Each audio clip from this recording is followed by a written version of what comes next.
Hola, soy Hanna Fernández, divulgadora especializada en bienestar y descanso y autora del libro Aprende a descansar. Quiero darte la bienvenida a un nuevo episodio de mi programa de podcast A Guide to Live Well, una guía práctica de bienestar en la que descubrirás de la mano de los mayores expertos cómo cuidar tu salud y tu entorno para vivir más y vivir mejor. Uno de los consensos más importantes a los que ha llegado la comunidad médica en las últimas 2 décadas ha sido el reconocimiento de que el mal funcionamiento del sistema inmunológico y los procesos inflamatorios crónicos están implicados en una amplia variedad de problemas de salud física y mental. De hecho, las enfermedades inflamatorias crónicas han sido reconocidas como la causa más importante de muerte en el mundo hoy en día, y más del 50% de todas las muertes son atribuibles a enfermedades relacionadas con la inflamación, como la cardiopatía isquémica, los accidentes cerebrovasculares, el cáncer, la diabetes mellitus, la enfermedad renal crónica y afecciones autoinmunes y neurodegenerativas. La inflamación es un proceso que el ser humano ha conservado a lo largo de su evolución, caracterizado por la activación de células inmunes y no inmunes que protegen al huésped de bacterias, virus, toxinas e infecciones, eliminando patógenos y promoviendo la reparación y recuperación de los tejidos. Es, por tanto, un proceso esencial para la supervivencia, siempre y cuando funcione adecuadamente. La inflamación crónica de bajo grado es la consecuencia de una disfunción del sistema inmune y la principal causa es nuestro estilo de vida y nuestro entorno. La dieta moderna es proinflamatoria más no poder, rica en azúcar y almidón, baja en fibra, repleta de aceites refinados y pobre en nutrientes. A esto le tenemos que sumar la privación crónica de sueño, el sedentarismo y la carga de tóxicos y sustancias artificiales presentes en nuestros alimentos, el agua, el aire, los productos de limpieza y los cosméticos, la ropa, los muebles y un largo etcétera. La buena noticia es que reducir la inflamación y activar así los interruptores de la longevidad no es difícil, solo hay que saber por dónde empezar. Y para eso cuento hoy en el podcast con María Real Capel, farmacéutica, nutricionista y psiconeuroendocrina, especializada en enfermedades autoinmunes y autora del libro Cuando el cuerpo se revela.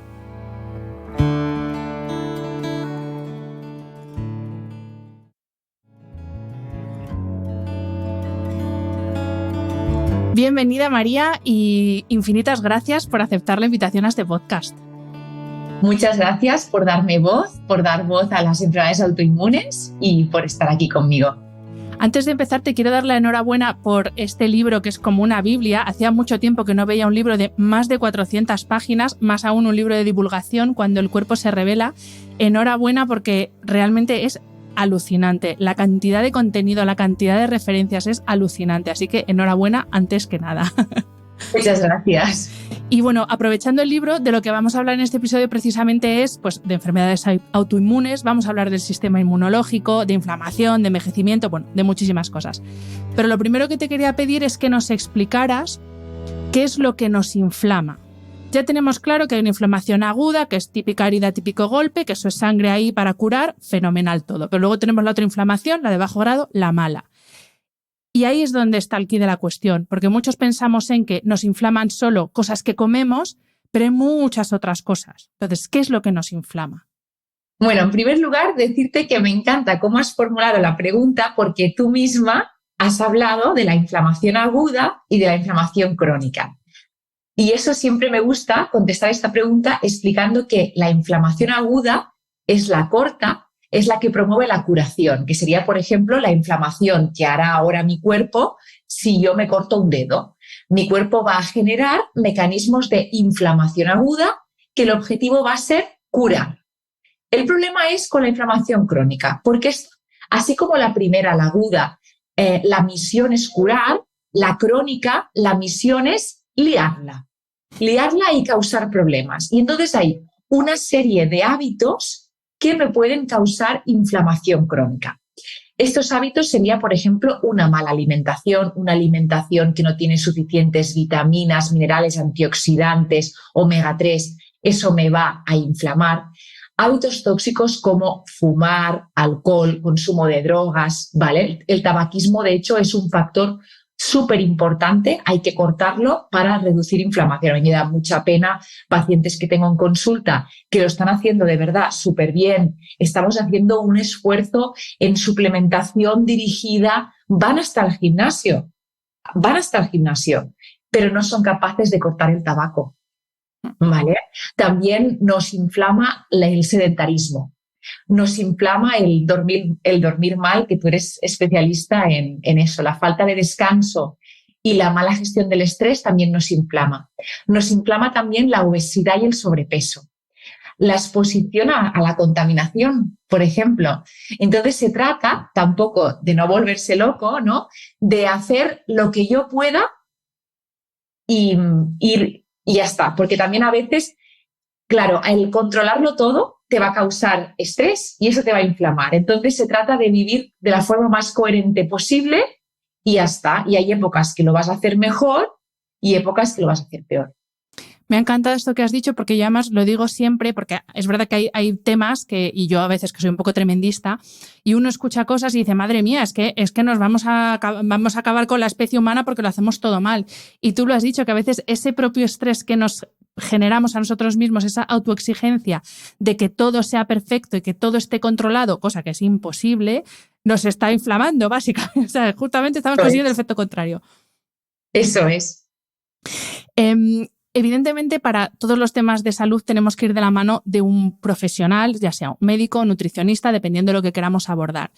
Pero hay una cosa que me gusta mucho también de ti, que lo escuché en un curso tuyo, que es tener la idea de que tenemos que responsabilizarnos en cierto modo de nuestra salud y saber entender, cuando nos hacemos, por ejemplo, una analítica, aunque sea la más básica del mundo, saber entender de qué va la cosa más allá de está en negrita, malo, no está en negrita, bueno, que es un poco como nos guiamos la mayoría. Entonces, ¿qué podemos o qué indicadores en una analítica de las corrientes que nos hacemos nos pueden indicar que sufrimos una inflamación crónica de bajo grado? ¿Qué tenemos que mirar?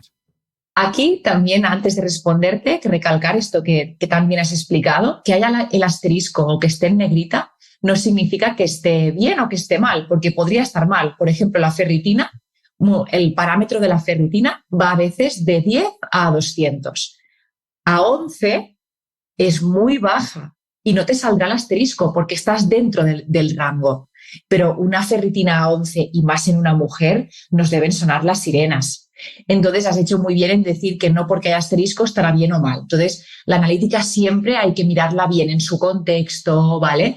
Pero sí que es verdad que hay marcadores de inflamación aguda que se utilizan en muchas de las enfermedades autoinmunes para detectar y monitorear estas enfermedades. Los clásicos serían, por ejemplo, la PCR, la proteína C reactiva, y la VSG, que es la velocidad de sedimentación globular.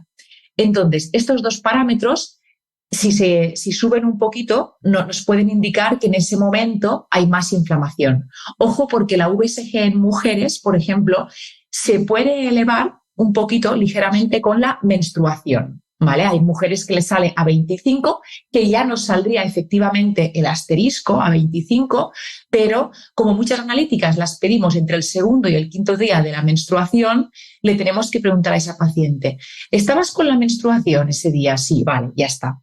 Entonces, aparte de la PCR y la VSG, hay otros demarcadores que son, que yo digo, los más fijos, ¿no? Son un poco más específicos, también son más caros, de aquí también que les llamemos que son un poco más fijos, que sería la interleucina IL-6 y el factor de necrosis tumoral alfa, ¿vale? Entonces, esto ya cada vez se mira más, estoy muy contenta porque eso ya a veces lo había pedido hace unos años y me decían, es que en el laboratorio me han dicho que eso no existe. Y era como, uy. Y ahora sí que ya cada vez se mira más. También podemos utilizar a veces marcadores, por ejemplo, la homocisteína no es un marcador de inflamación, yo digo que es un medidor de problemas, porque la homocisteína alta, por ejemplo, me puede decir que hay un déficit de ácido fólico y de vitamina B12, que eso, atención, déficit de estas dos vitaminas, los síntomas se pueden confundir con un empeoramiento de la esclerosis múltiple. Vale. Y entonces tendremos a una paciente que nos dice, María, las resonancias me salen bien, pero yo no estoy bien. Claro, que no estás bien porque tienes un déficit de B12 y eso se confunde con los síntomas de la esclerosis a veces. Entonces la homocisteína es eso, ¿no? No es un medidor de inflamación, sí que lo es de problemas. Y los típicos son estos, la PCR y la VSG. También preguntando al paciente podemos saber si está inflamado, si la cosa va bien. A veces las preguntas son tan importantes como las analíticas. ¿Y qué pregunta? Ponos un ejemplo de pregunta curiosa, que lo mismo el paciente dice, ¿por qué me está preguntando esto? Que a ti te sirve de indicador de que existe esta inflamación. Pues mira, cuando se me quejan de dolor articular, ¿vale? Siempre les pregunto si mejora con un paseo. Y claro, si es autoinmune, la mayoría de las veces la respuesta es que sí. Y entonces ves que se quedan como, ¿cómo puede ser que me duelan las rodillas y mejore con un paseo?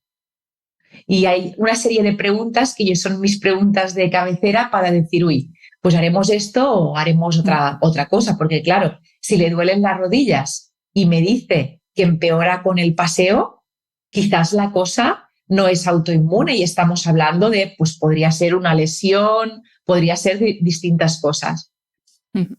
¿Y qué relación hay, María, entre esta inflamación de bajo grado, siempre estamos hablando en este caso de la mala, entre comillas, nuestro sistema inmunológico y el envejecimiento? Sé que es una pregunta muy amplia, pero bueno, ahí ya hílala como tú consideres. Sí, mira, con la edad, ¿vale? Con el envejecimiento aumenta el riesgo de cáncer, ¿vale? Porque se pueden acumular más el número de mutaciones, etcétera, pero disminuye el riesgo de enfermedades autoinmunes. De hecho, mis pacientes con autoinmunes, la mayoría, están entre los 30 y 40 años, la edad del debut. A veces eso ya va un poco más pronto y, por desgracia, cada vez tenemos a pacientes más jóvenes que hacen el debut con 20 o así. Entonces, aquí siempre digo la frase, que a veces la digo mal, tú me corriges, que sabe más el diablo por viejo que por sabio, ¿vale? Entonces, bueno, claro, por diablo en este caso. Las enfermedades autoinmunes, claro, el cuerpo va aprendiendo y no se deja tanto. Pero sí que el envejecimiento de por sí ya lleva a una disminución en la producción de linfocitos T y D. También reduce la capacidad de combatir infecciones. Por eso, ¿por qué cuando hay campañas de vacunación para la gripe a nuestros abuelos les llega el SMS? Porque son personas más susceptibles a infecciones y eso va ligado al envejecimiento. También con el envejecimiento aumenta la inflamación crónica, la que os he dicho al principio, que es la mala, la lianta, ¿vale? Entonces, con la edad sí que disminuye el riesgo de enfermedades autoinmunes, es decir, como que a medida que pasan los años te vas salvando, pero sí que aumentas las papeletas de tener otro tipo de enfermedades. Y entonces, con lo que tú me dices de la inflamación, para hilarlo, decirte que el envejecimiento al final acelera el proceso de inflamación. De hecho, ¿qué causa inflamación? El primer factor, que podemos decir el tabaco, el alcohol, el primer factor que causa inflamación es el envejecimiento. Por eso también hay cada vez más investigación, ¿no? Que la palabra anti-aging a mí no me gusta nada porque parece como muy superficial, pero sí en envejecimiento saludable, ¿no? ¿Qué podemos hacer para disminuir estas células senescentes que se van acumulando por fallos, etcétera? Entiendo, por tanto, y corrígeme si esta afirmación no es correcta, que nuestro sistema inmunológico al final es quien nos tiene que ayudar a hacer frente a esa inflamación, ¿no?, que se está produciendo en nuestro organismo. Exacto. Que por un lado, exacto. Aquí sería el ejecutivo, sería el sistema inmune. Pero claro, el sistema inmune también está envejeciendo. Entonces, claro, no le pidas que trabaja como antes porque no lo va a poder hacer. Vale. Y entonces, ¿podemos hacer algo para cuidar nuestro sistema inmune y, obviamente, frenar su envejecimiento no es posible, pero ralentizar en la medida de lo posible ese envejecimiento que va a hacer que funcione peor con la edad? Sí, y tanto. Podemos hacer varias acciones que están de nuestro alcance. La primera sería una alimentación rica en antioxidantes, vitaminas, minerales y antioxidantes. Cuando envejecemos, se forman en nuestro cuerpo unas sustancias que se llaman radicales libres. Libres significa que están solos. Como están solos, están aburridos, me la van a liar. Van a ir aquí, al ovario, al pulmón, aquí, al cerebro. Me la van a liar. Entonces, ¿qué les tengo que hacer? Que estén ocupados. ¿Y qué les voy a dar para que estén ocupados? Electrones. ¿Dónde están estos electrones? En los antioxidantes. Antioxidantes da electrones. Un antioxidante da electrones. Entonces, esos antioxidantes, frutas, verduras, colores, comida pues que sea variada, de temporada, ¿vale? Entonces, tengo que dar electrones. Eso es el punto 1. Después, evitar el sedentarismo. Estar sentado es inflamatorio. Hay que evitar el sedentarismo. Y aquí una cosa es el movimiento, otra es el ejercicio. El movimiento es sí o sí, lo tienes. Yo a mis pacientes les digo, mira, los 10.000 pasos hasta cuando estás enfermo. Se lo digo así en broma, para que me entiendan. Y después el ejercicio, 2, 3, 4 veces a la semana. Evitar fumar, alcohol, sustancias tóxicas, aquí ya me refiero a drogas recreativas, etcétera. El manejo del estrés, ¿vale? Aprender a gestionar, sobre todo el distrés, que es el estrés malo, ¿no? Porque el estrés que ahora podemos sentir tú y yo por los nervios, entre comillas, de esta entrevista, eso es un estrés que es bueno porque me hace a mí estar pues más expresiva, explicarme mejor, pero si ahora, por ejemplo, estuviese contigo temblando o pasándolo muy mal, pues esto es un distrés, que eso es el estrés que ya me he pasado de la raya. Dormir lo suficiente y una buena higiene del sueño. Qué importante es dormir. Y a veces parece que no es que cuidarte solo está al alcance de algunos. Bueno, dormir, ejercicio, ir a andar, todo eso es gratuito. Y a veces estamos hasta las tantas con el móvil en la cama y diremos, no, es que no tengo tiempo. No, a veces nos falta prioridades. También mantener un peso saludable. Todo eso son hábitos que nos ayudan a bajar la inflamación y a que el sistema inmune me funcione correctamente, porque le estoy ayudando, no le estoy poniendo trabas. Me hace gracia lo que has dicho de que estas cosas son gratis, porque yo también lo digo mucho, es que al final la base de la salud, prácticamente todo es gratis y muchas veces, me incluyo, si no estamos pagando un dineral por el último suplemento, el último método de entrenamiento, el último no sé qué, como que no, parece que no estamos haciendo nada cuando es mucho más barato de lo que pensamos el cuidarse. Sí. Y las de meditación, por ejemplo, hay muchas de gratuitas o que al principio es gratuito. Entonces, sí que hay muchas cosas que podemos hacer, pero a veces es cuestión de prioridades. Sí, totalmente. Evidentemente tenemos que hablar de la microbiota porque, y esto afortunadamente ya llevamos unos cuantos años en los que gracias a especialistas como tú y otros expertos que están en redes y que estáis haciendo una labor de divulgación alucinante, pues ya como que no oímos microbiota y pensamos en algo que está por ahí, que no sabemos muy bien qué es. Y te quería preguntar, primero de todo, brevemente, ¿cuál es el papel de la microbiota respecto al buen funcionamiento del sistema inmune? Mira, no te puedo contestar en 4 palabras. Ojalá. La microbiota es los boxes del sistema inmune. Regula también el sistema inmune. Nos protege contra patógenos por lo que se llama antagonismo microbiano. Si yo tengo muchas de buenas, no dejaré entrar a las malas porque no van a caber.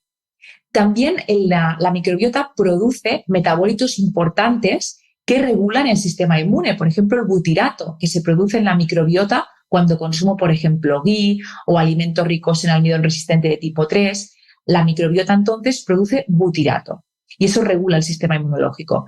También influye la microbiota en las enfermedades autoinmunes y las alergias. Y también hay después la comunicación bidireccional, siempre digo bidireccional porque es de arriba abajo y de abajo arriba, en el intestino y cerebro. ¿Vale? Incluso se ha visto que dependiendo de cómo esté tu microbiota, responderías de una manera u otra a las vacunas. Entonces, es que es brutal, es que afecta en todo.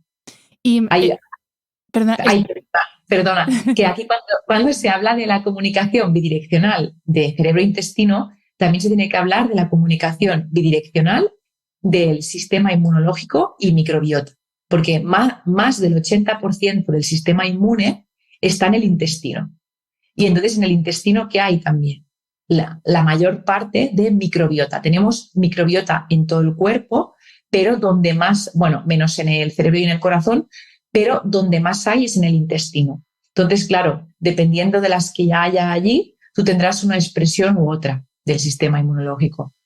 Esa era mi siguiente pregunta, porque claro, hablamos de microbiota pensando que solamente existe la microbiota intestinal, pero tenemos otras microbiotas en la piel, en la boca, en microbiota vaginal.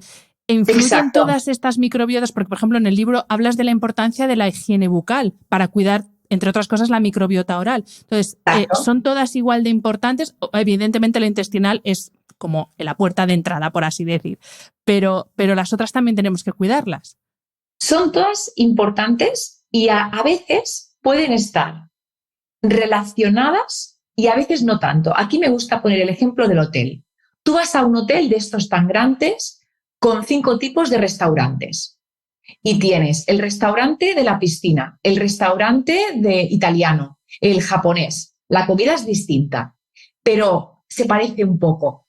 A lo mejor los camareros son los mismos, ¿vale? Entonces, el ejemplo del hotel, ¿no? Pues en mi cuerpo tengo distintos restaurantes que hacen distintas cosas, pero sí que si quizás tengo un problema en la boca, eso me puede afectar el intestino. No siempre, porque hay casos que me he encontrado una microbiota intestinal que dices, ¿pero qué ha hecho esta persona? O sea, no sabes ni por dónde empezar y la boca la tienen perfecta. Pero sí que si la boca está muy mal, es raro que te encuentres que la microbiota intestinal esté perfecta. Entonces, la que manda más, como tú has dicho, es la intestinal. Entonces, esta tiene primas hermanas por todo el cuerpo. Están súper relacionadas la microbiota intestinal y la urogenital. Tú pregúntale a una persona que conozcas, a la típica amiga que tenemos todas, que cada mes está con candidiasis y que va a la farmacia a por los óvulos porque es de verdad una candidiasis. No es ni sequedad vaginal, es una candidiasis. Pregúntale a esa amiga cómo va el baño. Es que seguro, es que es imposible que te diga que va bien. Tendrá estreñimiento, tendrá distensión de ombligo hacia pubis, tendrá exceso de gases. Es que es imposible que te diga, no, yo voy súper bien cada día como un reloj. Qué curioso, sí, porque estaba pensando también en las cistitis, que no sé si también tiene que ver en este sentido, que muchas mujeres, ahora por ejemplo en verano, que es que me he dejado el bañador mojado, y dices, ¿todos los meses? ¿O casi todas las semanas? Exacto. ¿Qué está pasando aquí para que tu mucosa? Claro, aquí te faltan bacterias buenas. Aquí tenemos que trabajar antagonismo microbiano. Aquí te faltan las buenas, te faltan lactobacillus, porque es que si no estás dejando crecer demasiado al E. coli, a la Klebsiella, al Proteus, a las que nos pueden causar una infección de orina, ¿vale? Aquí también, a ver, no todo siempre es alimentación, porque a veces hay personas que por ejemplo, con la menopausia, que disminuyen los estrógenos y entonces tu epitelio de la mucosa puede hacer crecer más fácilmente el E. coli, que sería una de las bacterias que pueden causar infección de orina. Pero sí que los buenos hábitos, la rueda de los buenos hábitos, aquí tendría que ver. Una de las funciones, entre las muchísimas que tiene, que ya nos has hablado de unas cuantas, de la microbiota intestinal es la síntesis de serotonina. Voy a hablar de la serotonina para introducir un tema que es común a prácticamente todos los episodios, que es el descanso, porque tú decías antes que el sueño es súper importante, es que el sueño también tiene que ver con el sistema inmune y el sistema inmune también tiene que ver con el sueño. Y quería aprovechar precisamente esta función de la microbiota, que es la síntesis de serotonina, para que nos explicaras qué es esto de la síntesis de serotonina, qué tiene que ver con el triptófano, con la melatonina, qué tiene que ver con el sueño y cómo es esa relación bidireccional sueño-sistema inmune y viceversa, porque el uno sin el otro no pueden funcionar bien. Exacto. Mira, en el intestino tenemos unas células que se llaman enterocromafínicas, que es donde empieza la síntesis de serotonina. Entonces, para que haya esta síntesis de serotonina, tiene que haber triptófano, tiene que haber magnesio, el magnesio aquí es muy importante, también tiene que haber omega 3, ¿vale? Porque así estamos facilitando, estamos catalizando esa síntesis de serotonina. Y entonces, también hay alimentos, por ejemplo, ricos en melatonina, que es que es interesante meterlos, por ejemplo, sabes que a la persona le está costando descansar, le acaban de diagnosticar, ayúdala un poquito y métele por la noche alimentos ricos en melatonina, como por ejemplo las cerezas, el plátano. Mira, os explicaré una anécdota. En los cursos que hago yo de pérdida de grasa, el postre, que ahora si lo escuchan las alumnas van a sonreír, el postre es un plátano. Porque claro, estas personas están pasando de malos hábitos de vida a buenos hábitos de vida. Al principio, incluso, aunque comas mejor, eso te puede causar un poco de insomnio o un poco de inquietud porque tú pasas una incomodidad. Tú estabas acostumbrada a comer antes lo que te apetecía y ahora tienes unas pautas. Eso causa una incomodidad. Pues ponemos el plátano de postre y por su contenido en triptófano me puede ayudar a estar más relajada, a descansar mejor. Entonces, ¿cómo afecta, ¿no? ¿Cómo afecta el dormir bien, por ejemplo, en el sistema inmunológico? Regula la inflamación. La frase, esta os la podéis apuntar en un post-it, dormir es antiinflamatorio. ¿Vale? Y entonces, un sueño adecuado ayuda a regular los procesos inflamatorios. Mientras que la privación de sueño aumenta la inflamación. Y de esto se han hecho muchísimos estudios, tanto en ratones como en humanos, muchísimos estudios. También dormir regenera. Entonces, yo tengo una enfermedad autoinmune en la que se está atacando a estructuras propias de mi cuerpo, pero tengo un sueño reparador y regenerador. Bueno, pues hay una serie de proteínas que vamos a ayudar a que se renueven a la noche, ¿vale? Vamos a facilitar esa reparación. Y después también, claro, dormir reduce el estrés. Si hemos dicho que el distrés, el estrés malo, ¿no? El que he puesto antes de ejemplo, si dormir baja el distrés, claro, el no dormir aumenta el estrés. ¿De qué me va a servir a mí comer bien, los suplementos, de tener la voluntad de ir al gimnasio si después que no descanso bien? Entonces es muy, muy importante el descanso, muy, muy importante. Que aquí también, claro, os he dicho esto del plátano y del triptófano. Ojo, que también aquí va los ritmos circadianos, ¿vale? Porque por la noche desciende de forma natural el cortisol y me empieza a subir la melatonina. Pero claro, si no me ha dado la luz del día en todo el santo día, nunca mejor dicho, me va a costar esta regulación circadiana que se da de forma natural. Entonces, claro, si te pasas el día encerrado, tus ojos no saben que es de día. Entonces, que te dé la luz del sol por la mañana es ideal. Que aquí también eso lo conectaremos por las personas que tienen mascota, porque los que tenemos perro, por la mañana sí o sí que damos un paseo, ¿verdad? Sí, luego vamos a hablar de los perros, que tú también eres madre perruna, yo también, sí. Luego hablamos. Sí. Pero a propósito de esta relación sueño-sistema inmune, yo siempre digo, piensa cuando estás mal o tienes el típico gripazo o tienes incluso una gastroenteritis, ¿qué te pide el cuerpo? Te pide meterte en la cama y dormir, porque ahí es cuando se está regenerando todo. Y además aquí, mira, eso que dices, me encanta lo que has dicho porque aprovecho y digo una frase que siempre digo, el sistema inmune es un chupóptero. Es un chupóptero. Entonces, si está mal, te va a chupar la energía. No se va a curar hasta que le des descanso, porque si no, no va a tirar. Necesita muchísimo descanso. Entonces hay que darle ese descanso para que se recupere. Porque si no, una infección que podría ser como la enfermedad del beso que la provoca el virus del Epstein-Barr, es una infección que normalmente se resuelve por sí sola. Si no le das descanso, la vas a volver crónica. Y tenemos después a pacientes que tienen el virus del Epstein-Barr reactivado, porque no han dejado que su cuerpo descanse. Mira eso, lo fácil que suena y lo duro que es. Y lo fácil que sería de decir, pues cógete 3 semanas, descansa, porque si no eso lo vas a volver crónico. Y si es crónico, a la larga tienes más riesgo de enfermedades autoinmunes. Si lo resuelves, no. Si lo pasas y lo resuelves, ya está. Pero como tengas allí latente todo el virus del Epstein-Barr, ojo, porque eso aumenta inflamación. En el libro también hablas de la relación que hay entre el sistema inmune y el sistema hormonal. De nuevo, es que claro, al final todos los sistemas tienen que trabajar y estar interrelacionados, entonces todo influye en todo. Pero además hablas en concreto de los cambios que hay a lo largo del ciclo menstrual de la mujer en cuanto a las hormonas que son eminentemente femeninas, aunque los hombres también tienen, porque son estrógenos y progesterona. Por un lado, hablas de la progesterona como una hormona inmunorreguladora. Esto suena bien, pero ¿qué significa? Mira, la progesterona promueve la producción de linfocitos T reguladores, que estos son los que mandan más del ejército porque estos deciden que no te ataquen a ti misma los anticuerpos, ¿vale? Es decir, entonces, claro, la progesterona, por eso decimos que tiene capacidad inmunorreguladora. Favorece la proliferación de linfocitos T-rex, que son los T reguladores. Además, promueve la fabricación de citoquinas antiinflamatorias, las que queremos porque son antiinflamatorias. Hay las inflamatorias y las antiinflamatorias.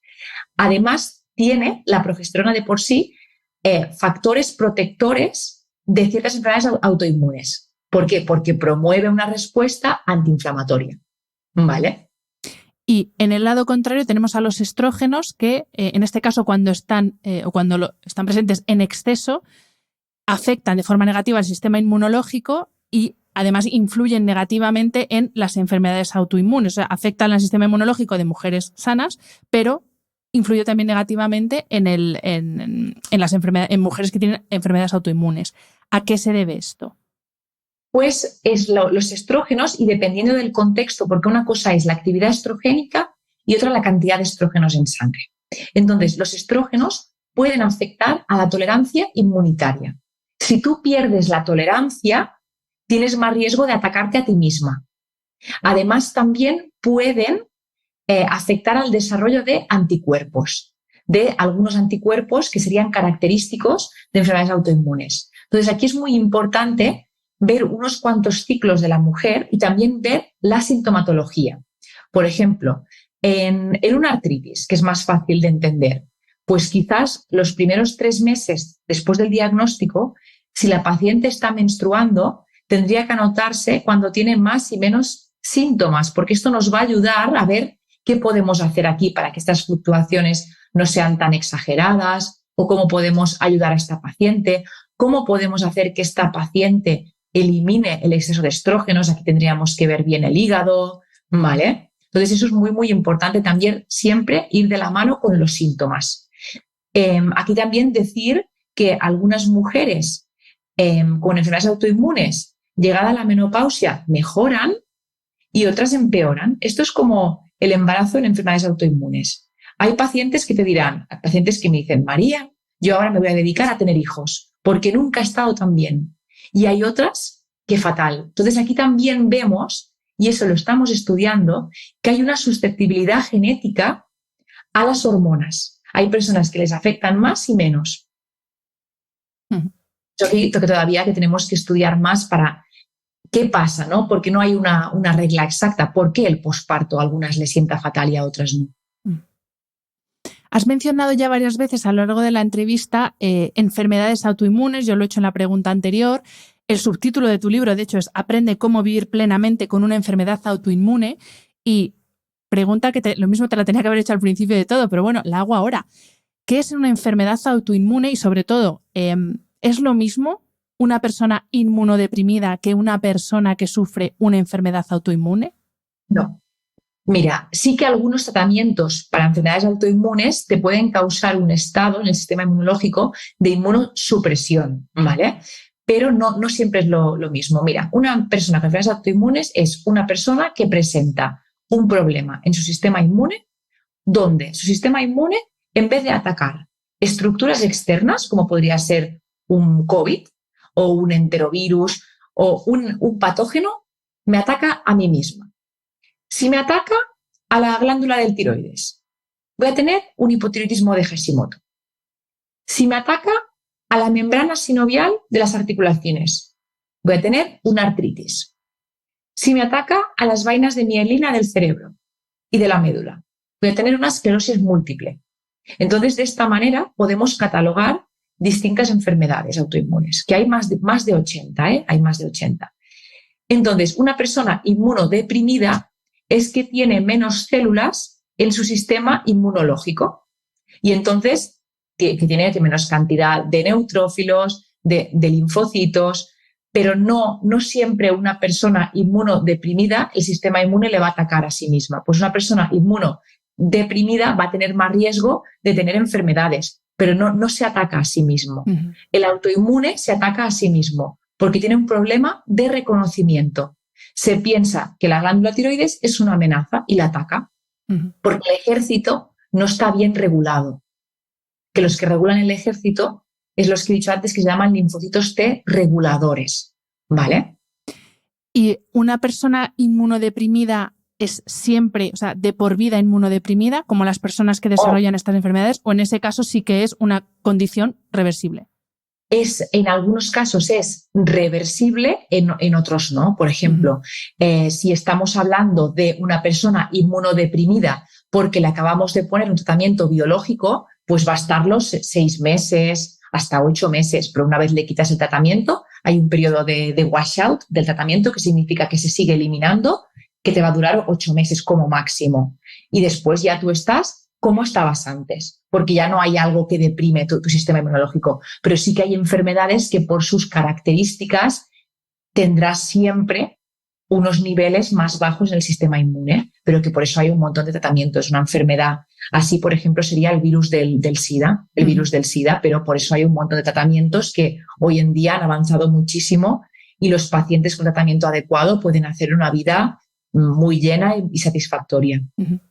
Hay determinada sintomatología de las enfermedades autoinmunes que pueden ser síntomas que personas que no sufren estas enfermedades los presenten. Hablo de dolor articular, hablo de fatiga. Entonces, ¿cómo saber o en qué se diferencia esta sintomatología de una persona con una enfermedad autoinmune? Lo mismo es, pues mira, es que en una persona con enfermedad autoinmune es a lo bestia, mucho más, o sea, inimaginable para una persona que no la sufre.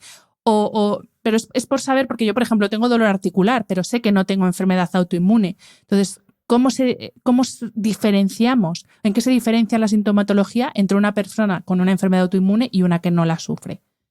Aquí, a eso, ojo, porque los síntomas de las autoinmunes son altamente inespecíficos. Uh-huh. Porque, por ejemplo, pero ves, tú has dicho una cosa es el cansancio y la otra es la fatiga. La fatiga es un denominador común en autoinmunes. Tú seguramente que no tienes enfermedades autoinmunes, tú estarás cansada, ¿no? Tú al final del día estás cansada. ¿Cómo se diferencia el cansancio de la fatiga?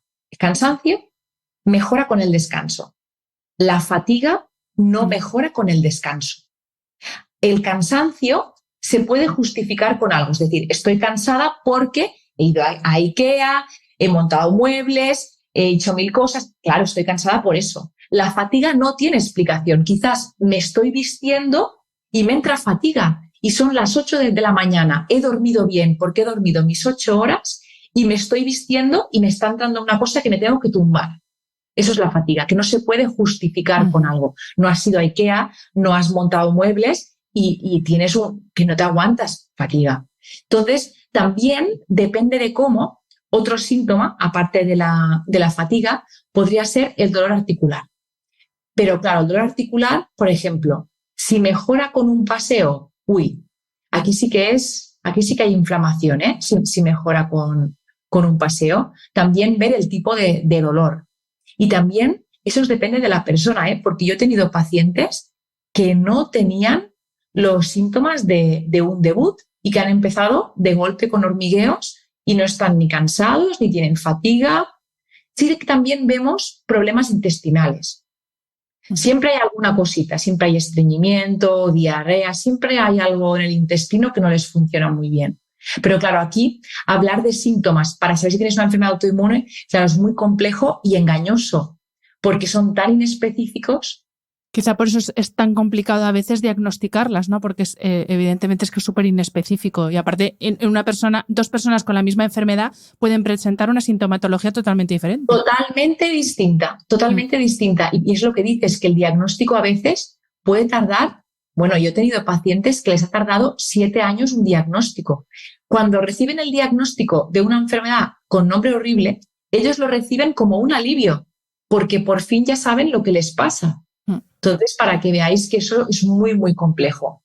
Hay algunas que son fáciles de diagnosticar porque hay marcadores muy específicos. Por ejemplo, la espondilitis anquilosante es relativamente sencilla de diagnosticar, mientras que la esclerosis a veces puedes estar 6 años, porque si no llegas a cumplir los criterios, estarás allí en el limbo, te irán haciendo controles, pero tú no acabarás de cumplir los criterios. Hay una parte que para mí es la que más me ha gustado, porque ahora estoy muy metida en el mundo tóxico, y hay una parte en el libro, hablas de los enemigos de las enfermedades autoinmunes y en concreto hablas de la exposición a tóxicos y a disruptores endocrinos. Esto es importante tanto si sufrimos una enfermedad autoinmune como si no, porque estamos rodeados literalmente. ¿Qué diferencia hay entre las distintas sustancias químicas a las que estamos expuestos? Porque hay gente que cae en el error de decir esto que no es natural, que es químico, malo, veneno, y no siempre es así. Entonces, ¿qué diferencia hay entre las distintas sustancias químicas a las que estamos expuestos y de qué forma interfieren en el buen funcionamiento del sistema inmune?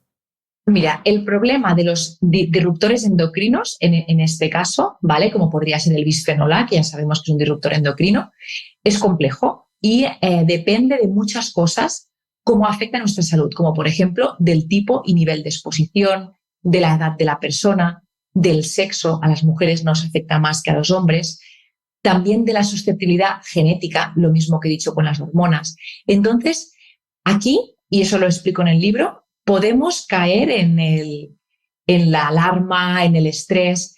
Hay que evitar los que ya sabemos que no nos van bien, que son los que pongo en el libro, porque no hacen falta más estudios para saber que el bisfenol A es malo, ¿vale? Ya no hacen falta más. Y entonces dicen, no, es que es legal. Mira, a mí eso me da igual, porque solo faltaría que fuera ilegal.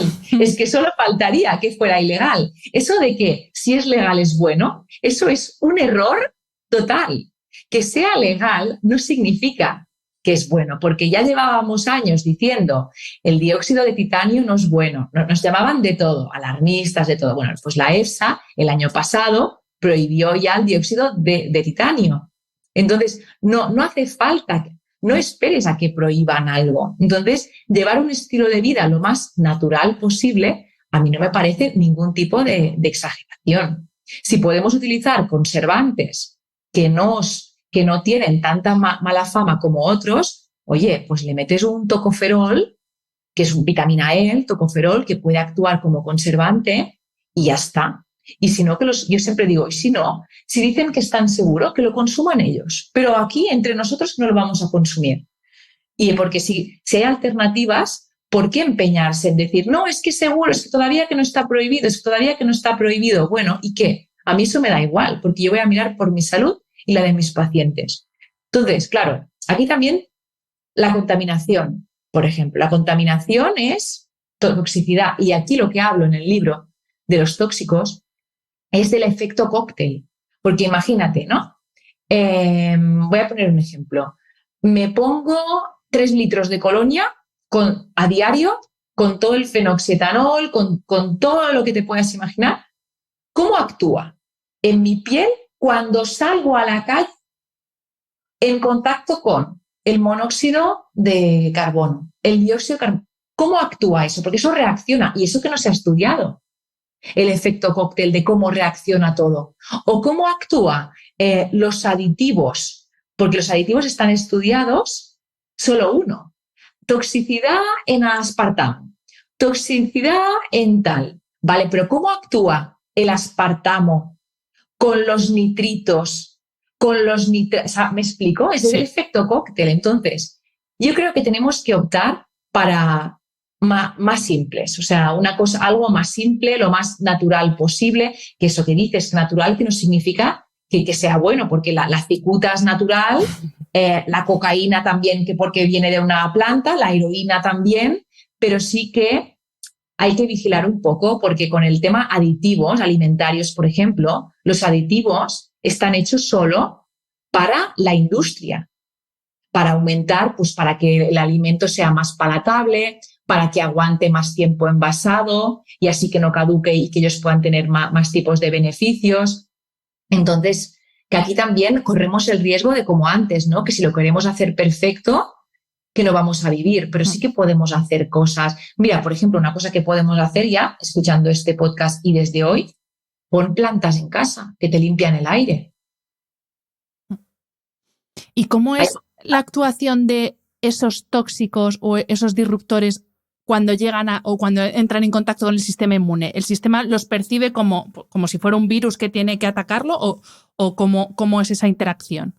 Mira, aquí es eso que has dicho, ¿vale? Interfieren en el sistema inmune y pueden producir una respuesta inmunológica anormal y pueden empezar el sistema inmune a producir citoquinas inflamatorias porque tú le has puesto una amenaza. ¿Vale? Y actúan de igual forma esta toxicidad química, por así decir, como la toxicidad humana, la toxicidad tecnológica, la infoxicación, que también citas en el libro al doctor Carlos López Otín, que habla precisamente de estas dos toxicidades.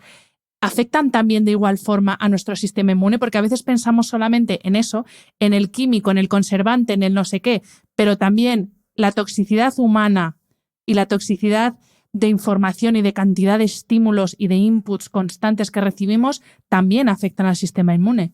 Y tanto. Y además es cómo que te lo tomes tú, porque a mí un disgusto a lo mejor me sienta peor que los aditivos de la comida que acabo de comprar.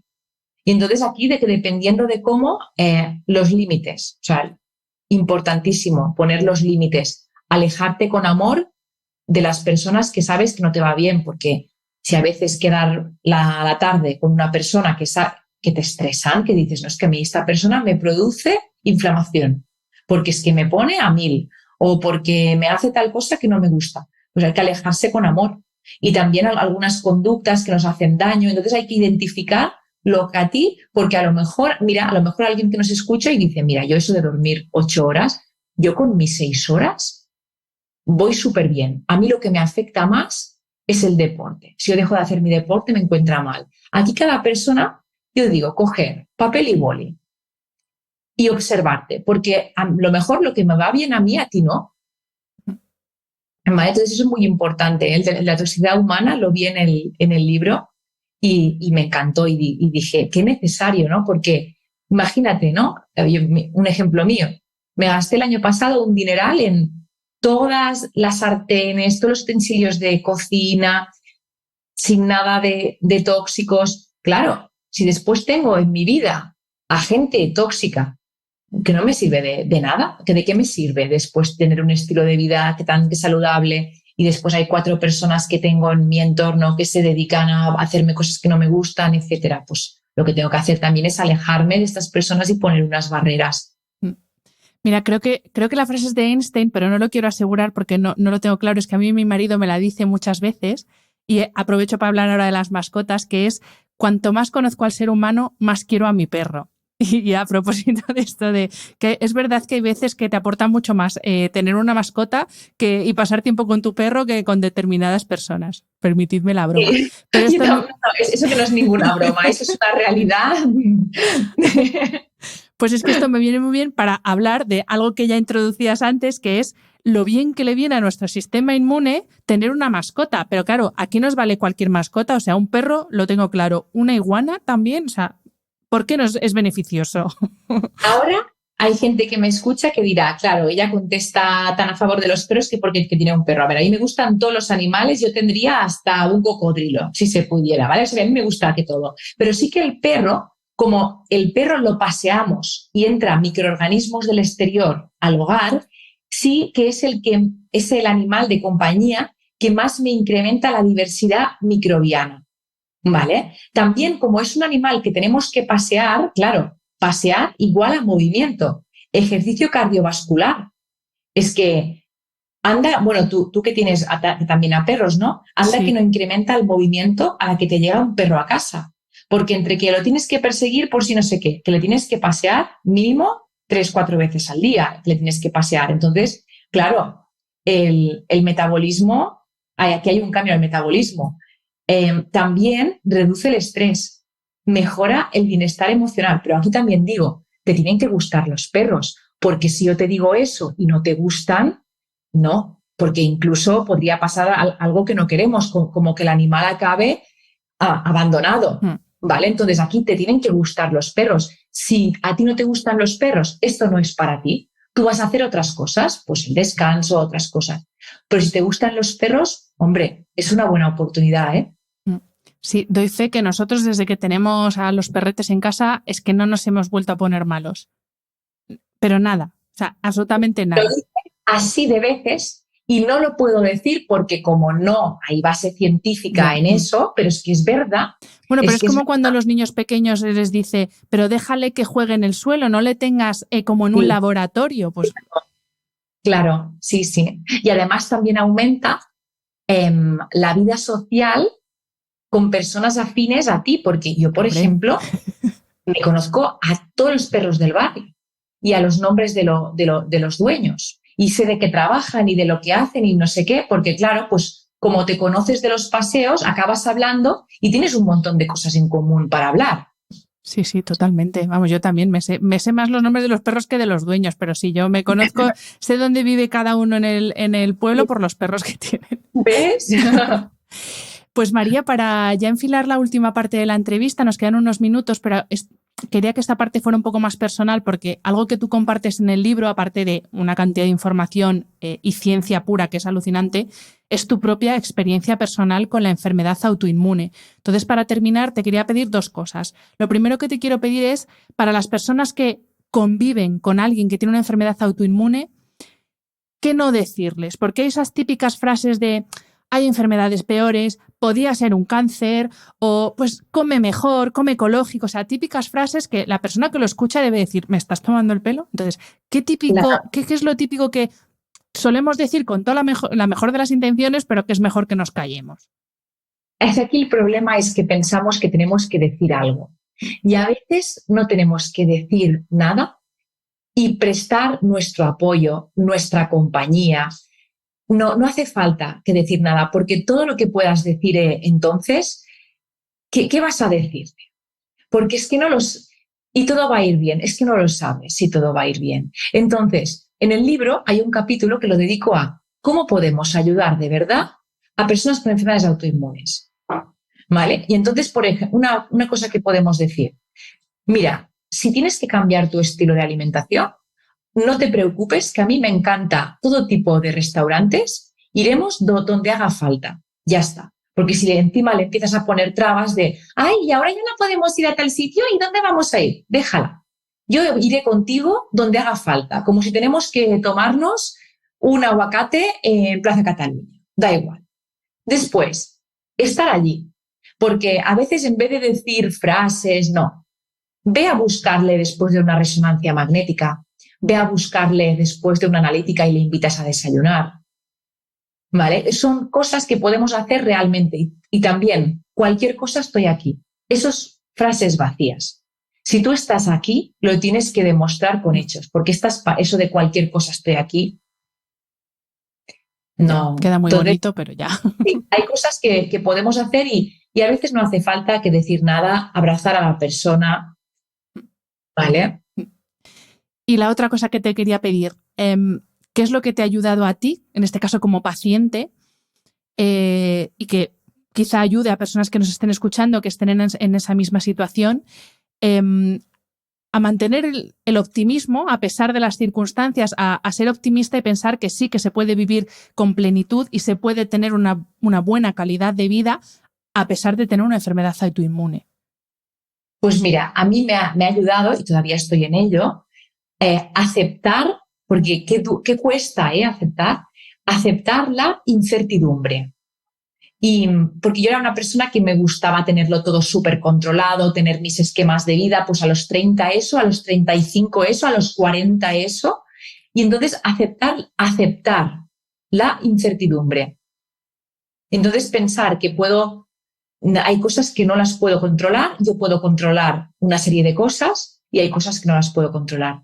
A mí me ha ayudado mucho, claro, yo ya en el tercer diagnóstico yo ya comía muy bien, entonces no, eso ya lo tenía yo hecho. Me ha ayudado mucho a mí el movimiento y el deporte de verdad, o sea, el compromiso, ¿no? Ir al gym 2 meses seguidos, después volverme a cansar, ser una ondulante, ¿no? Pues ser súper constante con mi ejercicio, el movimiento diario. los límites, que todavía estoy en ello, todavía estoy con los límites de no aceptar más trabajo del que no puedo hacer, porque un sí para los demás va a ser un no para mí. Si yo digo que sí a todo, pues después no voy a dormir, no voy a hacer mi deporte, y eso pues es lo que todavía estoy en ello, un poquito. Eso de los límites siempre cuesta un poquito más. Sí, eso nos cuesta a todos, yo creo. María, millones de gracias. Ha sido un placer charlar contigo, un placer leerte y nada, gracias infinitas. Tienes los micros de este podcast abiertos cuando tú quieras. Muchas gracias. Muchas gracias por invitarme, ha sido un placer. Espero que hayas disfrutado del episodio. Este programa de podcast es independiente y en abierto gracias al apoyo económico de marcas que apuestan por mi trabajo y confían en mí para ayudarles a comunicar su mensaje.